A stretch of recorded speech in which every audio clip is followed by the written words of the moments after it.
All right, hello everyone, and thank you for joining the webinar today. My name is Corey Kiselevich, and I'm the Marketing Director with Conquer Direct. I'll be moderating today's webinar. We're really excited to share this information with you because we know it really can transform the way you plan campaigns. We've seen it firsthand with dozens of programs, and we're excited to share it. So we're going to start with a quick overview of the presentation, and then I'll introduce the presenters and get out of the way. First, we're going to spend a few minutes talking about some trends in the nonprofit industry and how the use of data is becoming more and more widespread and how its use has become more and more sophisticated too.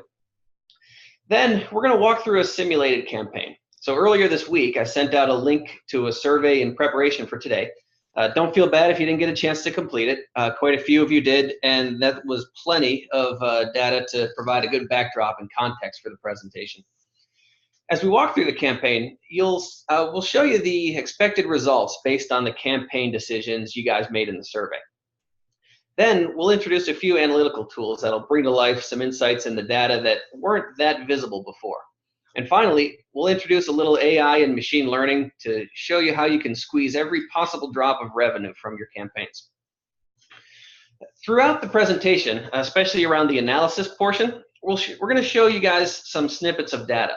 And this data was all synthesized and randomly generated, so it's as realistic as possible. For the sake of the presentation, though, imagine that our data set was gathered from multiple test packages sent out and tracked. We also know that there are dozens of elements and decisions involved in any typical campaign, but just like a roadmap doesn't really show you every building and shrubbery, our simulated campaign has been kind of simplified and streamlined to make the concepts a little more obvious. So with that, let me introduce our speakers. First, providing the industry perspective on the evolution of the use of data, Conquer Direct General Manager Steve Rudman. Steve has been working in direct marketing for over 30 years with clients such as American Cancer Society, the Arthritis Foundation, St. Jude, the National Wildlife Federation, and Feeding America. Please say hello, Steve. Hey everyone. And second, explaining the magic behind the ones and zeros is Lytic's Chief Operating Officer, Gary Robinson. Gary's been deeply involved in marketing analytics for over 20 years, nearly as long as the internet has been around. And Gary's held senior leadership roles in some of the most advanced analytics-driven marketing companies in the world, including Merkle and Bank of America. So Gary, please say hello to everybody.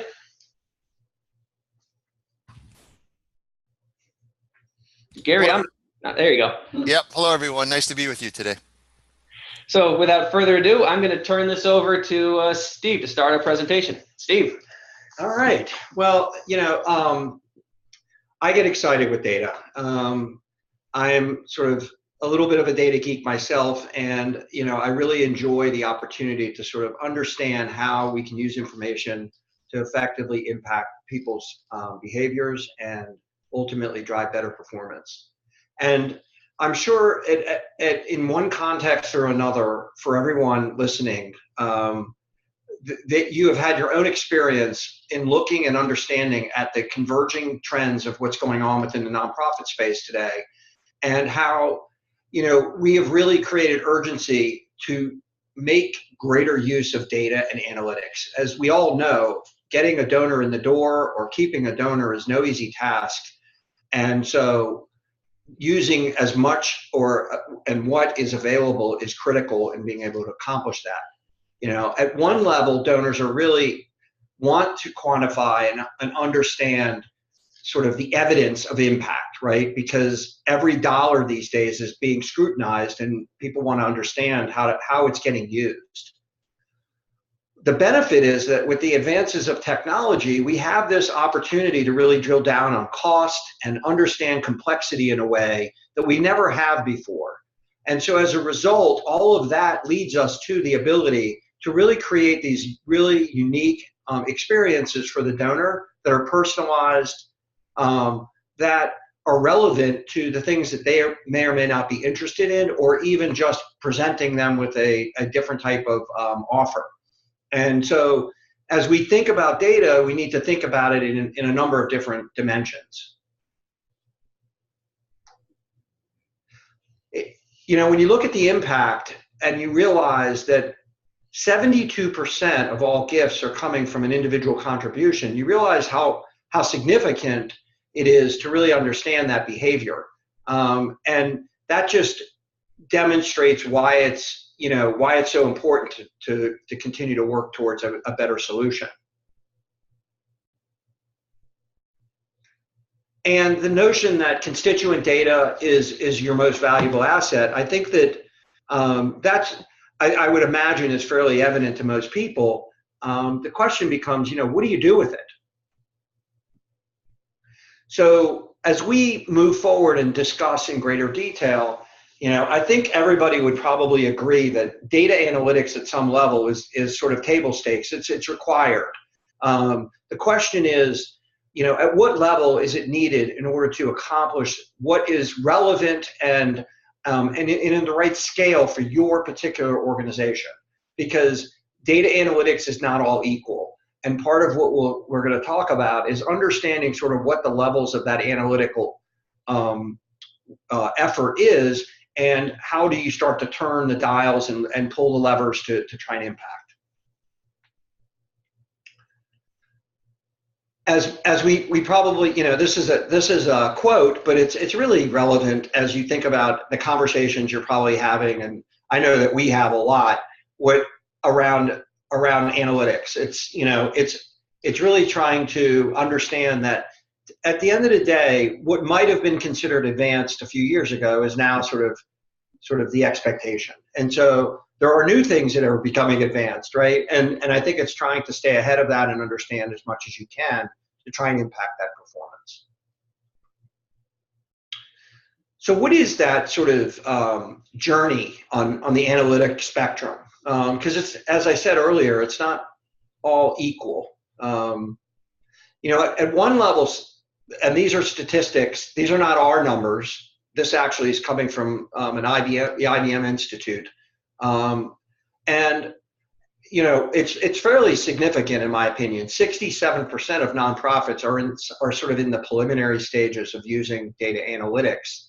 And the balance, which is nearly a third, are really already in that what we call sort of advanced analytics. I think when we talk about preliminary stages and you look at this sort of spectrum, think of most organizations are doing some type of RFM segmentation, even at a basic level. And as you look at categorizing where RFM sits, that's sort of in that descriptive diagnostic area. So when you think about anything above RFM segmentation, you are really getting into some level of advanced analytics. And this is one view. So as we continue to gather more information, we continue to adjust sort of the point of view of the market. The compelling part of all this, though, is, and why, as you start to look at that spectrum and it becomes so important, is that those that are actually using advanced analytics, which you saw was about 33% or so, they're seeing 2 times improvement in their ability to actually impact results or performance, efficiency, and productivity. So it is a factual based impact on performance, and so there is clearly a value in pursuing it for on an individual basis.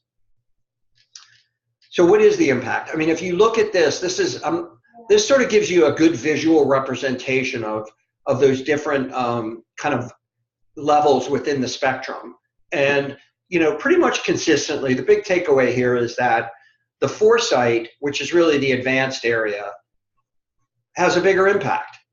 So you're going to get less impact from ad hoc. You're going to get greater impact from sort of where the majority of the market is, which is in that sort of hindsight sort of RFM area. And you're going to really see the true impact coming when you start to look at what advances you can make to how you are better able to identify people. So I'm gonna turn it over to Gary, and we're gonna sort of take you through an example, a simulation of what that might look like. As Corey said, based on some input that you had provided for those that participated in the survey and some other information, I think it'll be really interesting. We'll have questions at the end, so gather them up. Thanks. Thank you very much.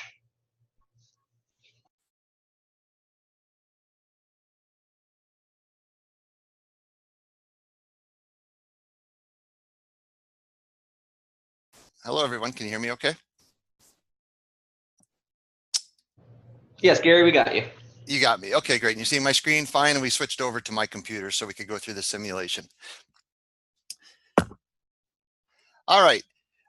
What we're going to walk you through is, as was discussed, hopefully you'll see it as quite similar to what you're used to. Let's see here. Sorry about this, everyone. All right. Okay, great.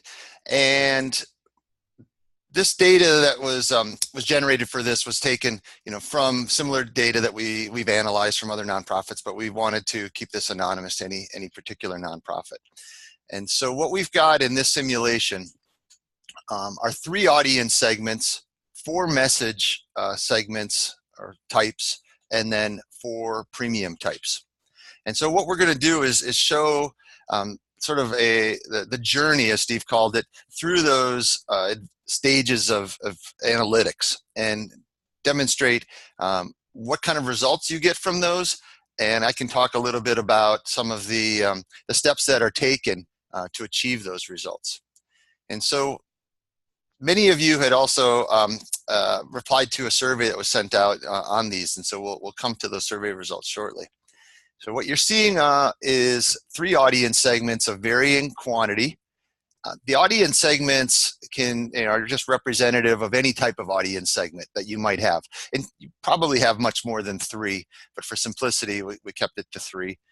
And you've got different response rates from these audience segments that you typically get, a different average gift amount, and ultimately, we're showing here kind of an average net revenue per name. If you're not familiar with that, it's just the net revenue that's being generated, the revenue minus the cost and dividing it by the quantity. So right off the bat, we see that audience A generally is unprofitable. On average has been unprofitable over the period of time that we're analyzing here. Whereas audience B is somewhere is profitable at 16 cents per name, and then C is the most profitable. Then we've got the 4 message types. So it's representing this idea that you've got a lot of options. Same with the premiums. You've got a lot of choices. And these things, you often have champions and challengers over time. And so I won't go through each of the 4, but suffice it to say there's sort of four different appeals here. And premiums, you're well aware of, different like address labels, the wall calendar, and you can see that they have different incremental costs associated with those. Those would be like cost per piece added on to the baseline cost per piece. So hopefully this all, is easily understandable and perhaps similar to what you're used to seeing. Let me flip the page here then. So we're going to start with just kind of a basic segmentation, and note in the top right corner, we've got an X in this sort of hindsight area, and that X will move along as we move along, where we're talking here about kind of descriptive type information. As Steve described, descriptive and diagnostic, sort of your RFM. This is very much the area of what happened. And when you're talking about descriptive, it's very much what happened. When you get into diagnostic, you start to say, well, why did it happen? And so it's kind of like a lot of reporting, is characterized in this area. So if we look at those audience segments as we were just seeing, and this is roughly the same information, but we provide a little bit more detail here. This is before we've done any other segmentation than just looking at this by audience. And this is, as we talked over time, sort of a variety of different messages, a variety of different premiums, generating the performance you see.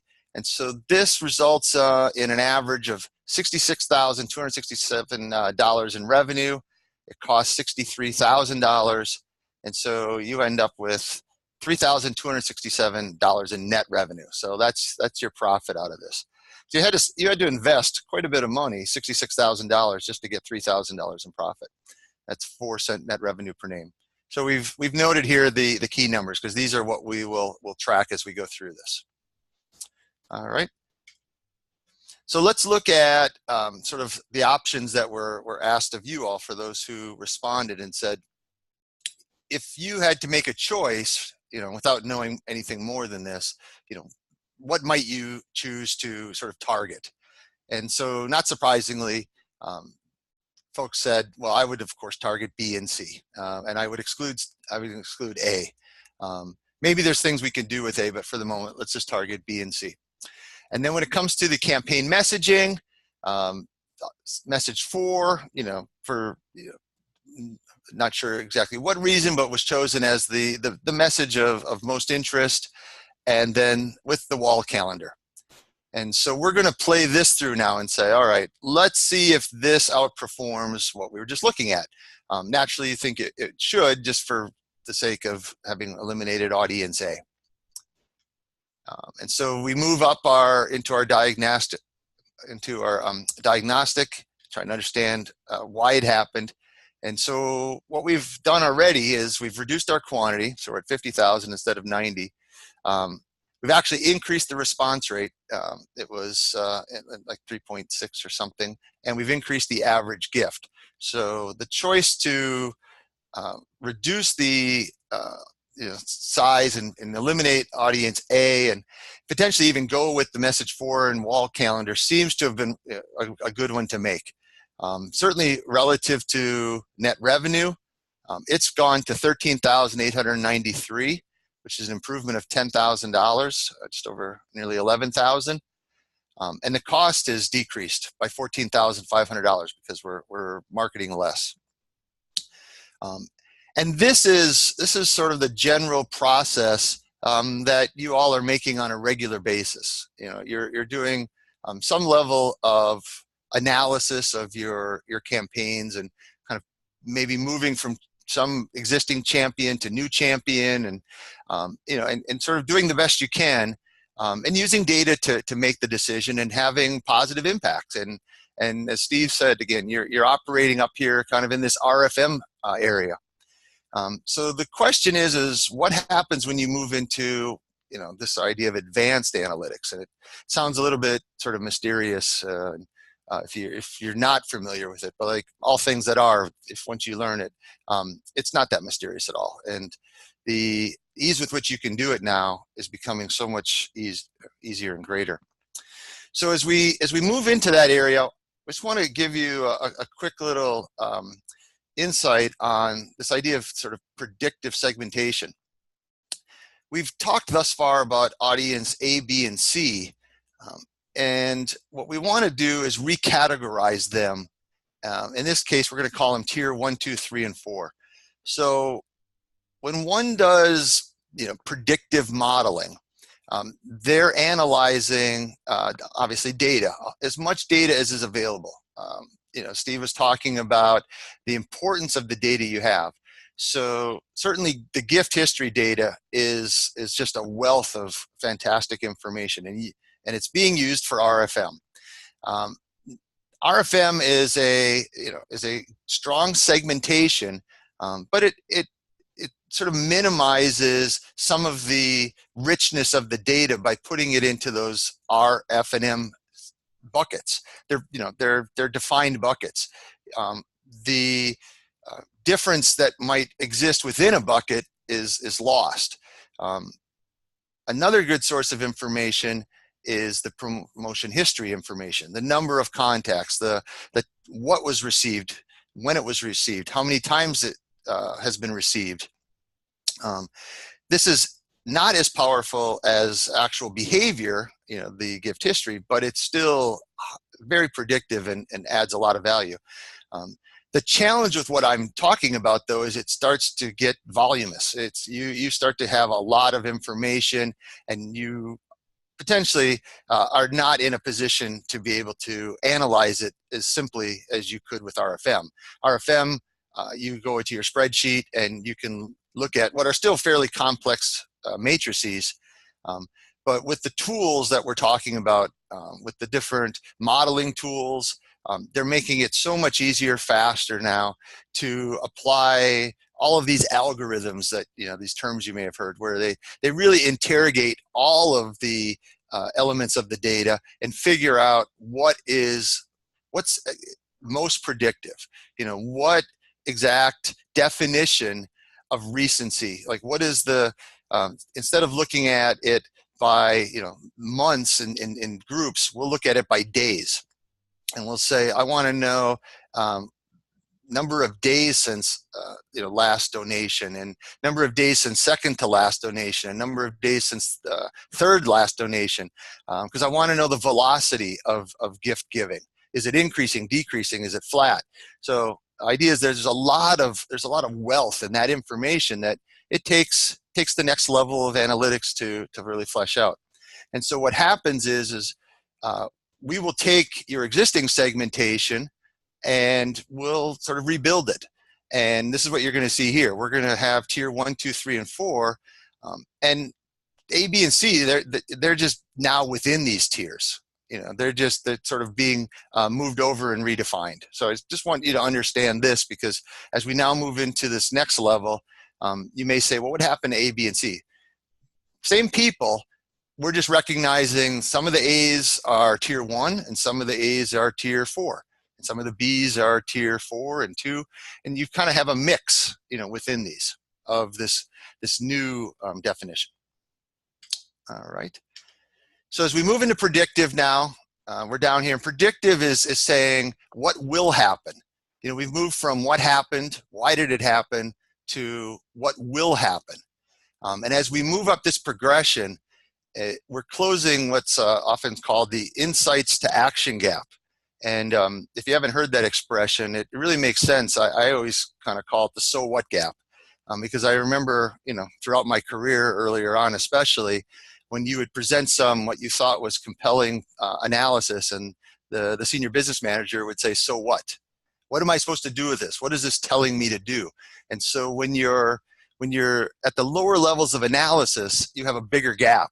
You have to, if you're looking at a bunch of reports, you're asking yourself, well, what is this telling me? What's my decision? What change in action should I take? But as you move up, it becomes more self-evident.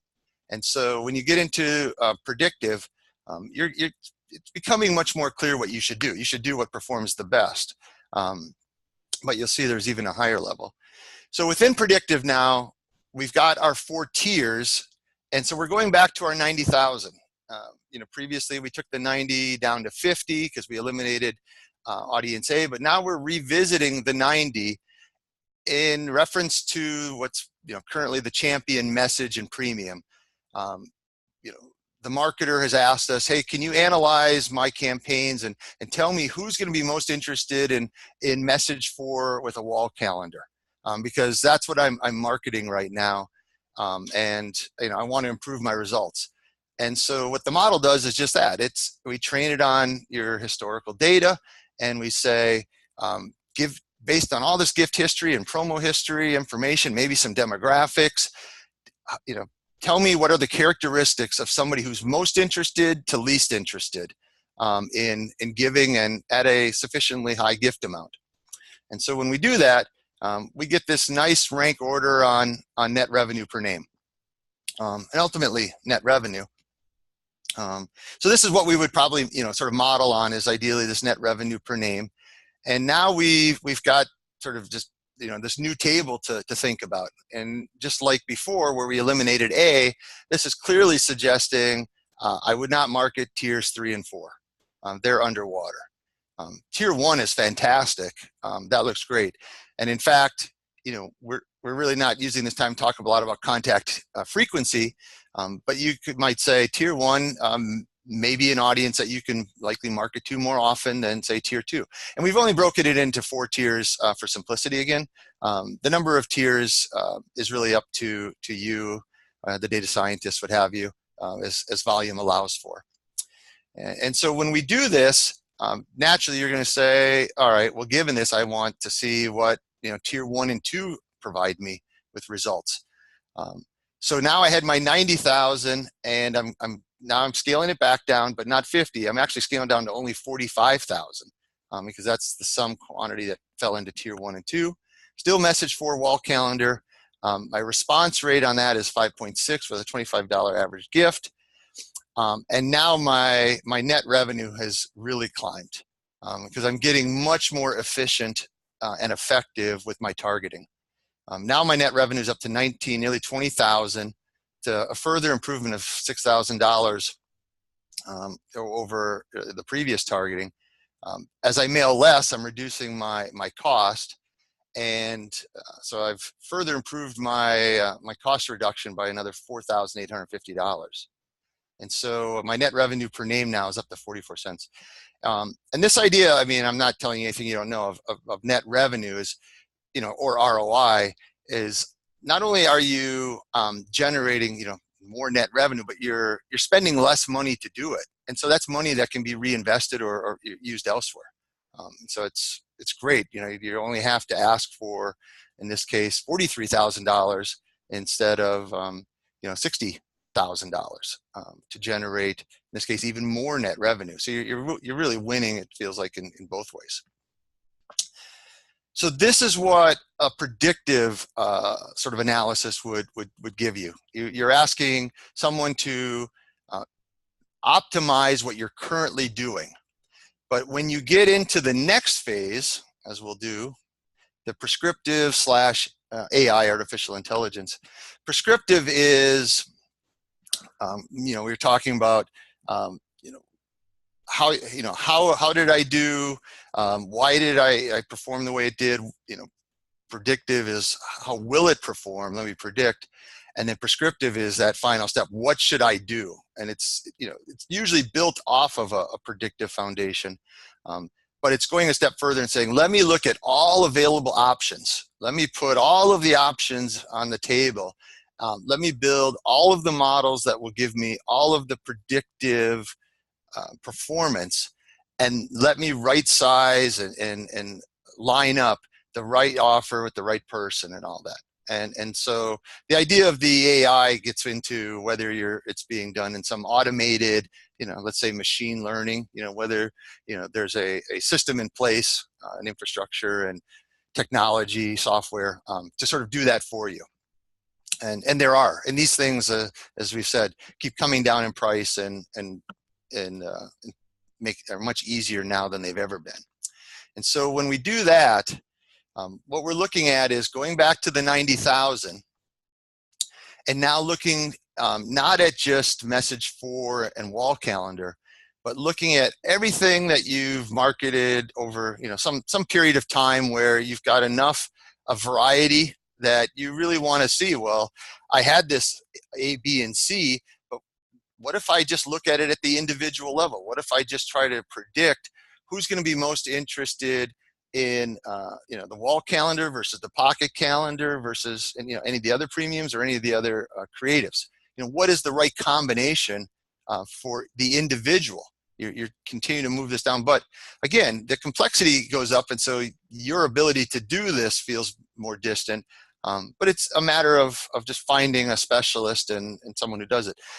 It occurred to me that in thinking about this, you know, there's sort of medical procedures that are so routine now that I guess we viewed as being and are still fairly complex in their nature, but the technology and really also the cost allows for them to be done in a fairly you know, sort of perfunctory way. You can just kind of knock these things out, and I would say that's what's happening with all this advanced analytics.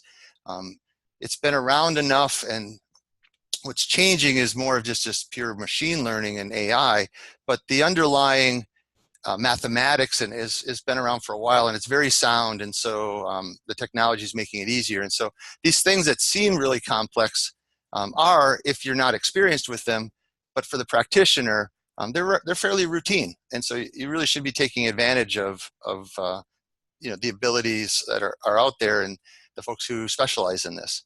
So with this one then, when we optimize the offer, you know, the message, the premium to the individual, and tiered the results, now we get even a stronger, you know, rank ordering. If you were remembering previously, you we're really getting to start to separate performance. It's as is common. Typically, the top tier and the bottom tier, really have the most divergence, and then there's sort of a gradual reduction. And so when we look at how this performs, net revenue wise, in this case now, we were able to go down to this tier 3, and typically the tiers, are meant to be of equal size. We go down to tier 3 where we're still profitable. It's only in tier 4. And given kind of the size of these tiers, as I said, we would likely break these up into even more granular tiers, so that the drop off, you don't go from 0.3 all the way to negative 0.22. That's where's the more marginal 0.10 or 0.08s and stuff like that. They're within these, but we could break this up into finer pieces. And so what you end up with, as you can see here, is this overall net revenue as we had. But now, if we were to just go after audience 1, 2, and 3, just the 3 that are profitable here, our quantity is at 67,500. And so based on, from previous, we were able to grow the net revenue even more. We're able to grow it from up to $39,930, which is a further improvement of 19,000. And the cost from where it originally was is still down. We're only looking at a cost of 39,571. This is because we have now optimized the premium. If you recall, we were using the wall calendar, and that happened to be the most expensive premium. And while it gave us a lift, it may not have given us as much sort of bang for the buck as we could have gotten with a less expensive. Maybe it gave a lift, but we could have gotten 90% of that lift with 20% of the incremental cost or such. And so by doing this sort of AI and prescriptive view of all of the options, the cost went down even further from where it was previously. And so if we look at this in aggregate, and this is definitely a sort of a intentionally generous example for illustration purposes, we were able to move the net revenue from just over $3,000 all the way up to $39,000, and the cost down from 63 to 39. And you can see through the bars here, kind of that story basically. The revenue is going up, the costs are coming down, and the net revenue is going up. This type of analysis is not, as I said, that complicated. It's not something that we're just sort of showing you this, and this never turns out this way for anybody. The cost of this is not very much, and it always more than pays for itself.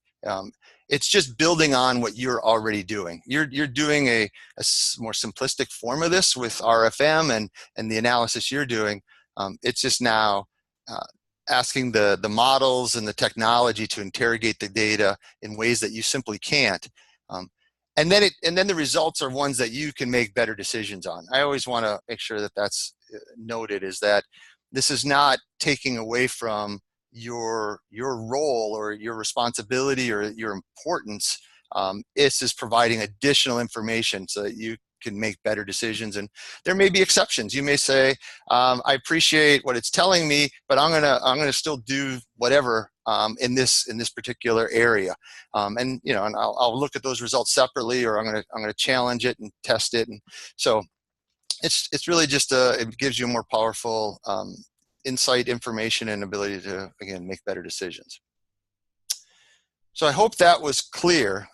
And this is a pretty straightforward process that we go through for this. And like I said, it doesn't necessarily take very long. Most clients' data is not that complicated, and this is pretty repeatable and replicable. So I think that was basically it. Corey, Steve? Yeah, great, Gary. Thank you very much for walking us through this. At this point, I'd like to open up the floor for questions. We had a few come in during the presentation, so I will read those out to our experts. If you have any other questions along the way, or as Steve and Gary start explaining some of this a little bit further, please feel free to type your questions in and submit them.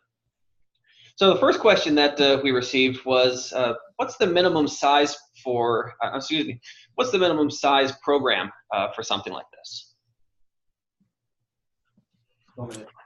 Yeah, I'll leave it to Gary or Steve, whoever wants to jump in and answer. Steve, why don't you give your opinion on this? Yeah, I think that, so there's a lot of variables that go into sort of evaluating the context of the scale, right? But I would say, there is obviously a cost to invest as it relates to developing the model and sort of maintaining it, the information associated with it to apply it essentially to your segmentation activities. And so we generally would look at this as, from a scale standpoint, you would need to be sort of mailing in a typical, say, your average appeal size would probably need to be a minimum of around 30,000 donors. And we're assuming that if you have a fairly established program, that you're mailing that those 30,000 donors probably 10, 12 times a year at least. And so that would give us, as you start to look at what would cost you're investing in your appeal efforts and the amount of money you're raising, that would generally indicate that you're at a scale that probably makes a lot of sense for this type of investment. Yeah, I would add, the benefit comes from obviously the change in what you're doing today, and so that change shows itself in kind of referred to as a swap set. A lot of times, there may be individuals that you're marketing, that you shouldn't, and there's individuals that you're not marketing that you should. Maybe that's not the case, but the need to at least have a change of about 20% of your volume for you to get if you're only affecting 10% of the volume, you're not going to see a whole lot of difference unless it's just really bad performing volume down there, but you're probably already not eliminating those. So but the more that we can affect, the more of the quantity that you have available that could be swapped in or out is where we have that. And as Steve, some of the numbers, I agree with what you were saying, Steve, is we need enough to be able to have easily in excess of 1,000 records to look at gift donations and model on easily in excess of that. And so you extrapolate that up, it probably is, it's definitely in that range that you're talking about. So. Great, thank you. Another question that came in, Gary, this one might be best suited for you. It says, walking through this stuff, it seems pretty straightforward, but what if we don't have anyone on our team who is quant savvy? Right. I guess the first thing I would say is you do have somebody who, you have people who are quant savvy, but so I would push back and say, I think that it just may be that you're saying, oh, we don't have a data scientist or something. We don't have anybody who understands predictive modeling. But by virtue of you being, let's say, a marketer, you're definitely already understanding your performance metrics. And I think what we showed today, hopefully, was easy enough to understand that we're really just talking about better identification of who's likely to perform in this next campaign, better than what you'd choose otherwise. And so you can work with, an outside, there's lots of firms. The software today is so much easier. I would think initially it would make sense to work with an outside firm of some sort and to have them either do it for you or ideally kind of train you to some degree on how you can do this. And so, given that the bridge to doing this is just not that long, it's really just a matter of someone showing you, and you'd be surprised, I think, in how you can take, let's say, your Excel skills and suddenly, be doing much more sophisticated things than you ever thought you could do. Great. Thank you, Gary. Last question that I've got, unless another one rolls in. How difficult is it to introduce something like this within an organization? Steve, why don't you take that one too? Yeah. It's actually not very difficult. Like any existing coding structure that's established through a source code that already defines the segment that you're mailing, which is typically inclusive of an RFM identification, this just becomes another identification. And so essentially all that you're doing is just applying the tier that or however we've ultimately created this detail, but at the highest level, the tier, and that becomes the mechanism by which you're identifying the individual you're going to mail, and then you track that individual based on that code. So no different than what you're already doing today. It's just a different data point that's being used to identify the individual. Yep. Yeah. What for our clients, another way of saying what Steve just said is, we'll get the donor file, we'll get updated gift history, and potentially promotion history if it's necessary information. We apply the scores that we've created to that file, put them in their appropriate segments, and now push back a file with member ID and the segments. Right. And so now those segments, like Steve said, it's just a new way for you to do your selects.